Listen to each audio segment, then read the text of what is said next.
Πάει καιρός που πήρα την απόφαση να κρατηθώ έξω από τα πολιτικά του τόπου.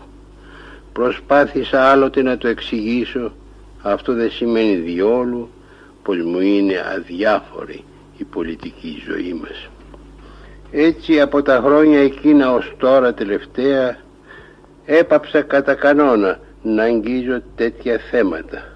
Εξάλλου τα όσα δημοσίευσα ως τις αρχές του 1967 και η κατοπινή στάση μου, δεν έχω δημοσιεύσει τίποτε στην Ελλάδα από τότε που φημώθηκε η ελευθερία, έδειχναν, μου φαίνεται, αρκετά καθαρά τη σκέψη μου. Με όλα τα αυτά μήνες τώρα αισθάνομαι μέσα μου και γύρω μου όλο ένα πιο επιτακτικά το χρέος να πω ένα λόγο για τη σημερινή κατάστασή μας. Με όλη τη δυνατή συντομία, να τι θα έλεγα.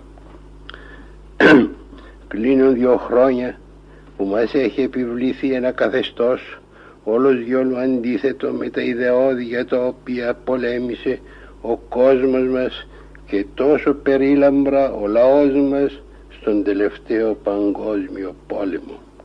Είναι μια κατάσταση υποχρεωτικής νάρκης, όπου όσες πνευματικές αξίες κατορθώσαμε να κρατήσουμε ζωντανές, με πόνους και με κόπους, πάνε και αυτές να καταποντιστούν μέσα στα ελώδιστε κάμενα νερά.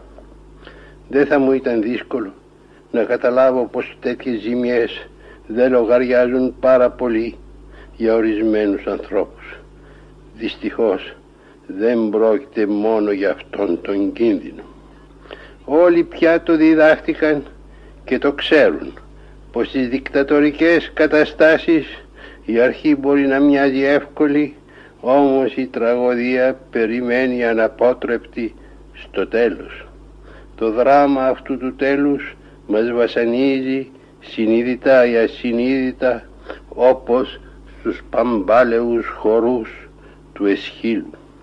Όσο μένει η ανομαλία, τόσο προχωρεί το κακό. Είμαι ένας άνθρωπος χωρίς κανέναν απολύτως πολιτικό δεσμό και μπορώ να το πω, μιλώ χωρίς φόβο και χωρίς πάθος. Βλέπω μπροστά μου τον γκρέμο όπου μας οδηγεί η καταπίεση που κάλυψε τον τόπο. Αυτή η ανομαλία πρέπει να σταματήσει. Είναι εθνική επιταγή. Τώρα ξαναγυρίζω στη σιωπή μου. Παρακαλώ το Θεό να μην με φέρει άλλη φορά σε παρόμοια ανάγκη να ξαναμιλήσω.